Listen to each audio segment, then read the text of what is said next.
ஏய் விஜய் வீட்டு விட்டு வெளியே வா.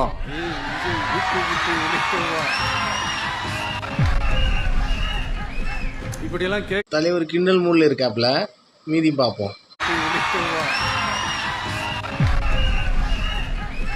இப்படியெல்லாம் கேட்கும் போது எனக்கு எப்படி அது தோணுதுன்னா, ஐயோ இவங்க ஒவ்வொரு வீட்டுல இருக்கிற ஒவ்வொரு விஜயும் இவங்க கூப்பிடுற மாதிரியே எனக்கு தோணுது. ஒவ்வொரு தொகுதியிலையும் விஜய், ஒவ்வொரு வீட்லயும் விஜய். ஓட்டு போடுற அன்னைக்கு ஓட்டர் ஐடிய கையில் எடுத்துக்கிட்டு ஒவ்வொரு வீட்டுல இருக்கிற ஒவ்வொரு விஜயும் ஒவ்வொரு விஜயும் நண்பா நண்பி அப்புறம் இப்போ விஜய் விஜி அவங்க வந்து பூத்துக்கு போறாங்க ஓட்டர் ஐடி எடுத்துட்டு. ஓகே, அன்னைக்கு தெரியும் பாருங்க ஏண்டா இந்த விஜய கூப்பிட்டோம்னு.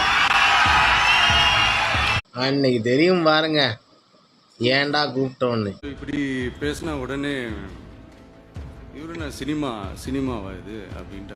தலைவா நாங்க சொல்ல வந்து நீங்களே சொல்லிட்டீங்களே தலைவா. சினிமாவா தலைவா இது? நீங்களே சொல்லிட்டீங்க தலைவா. கரெக்ட் தலைவா, நீங்க கரெக்டா புரிஞ்சு வச்சிருக்கீங்க தலைவா.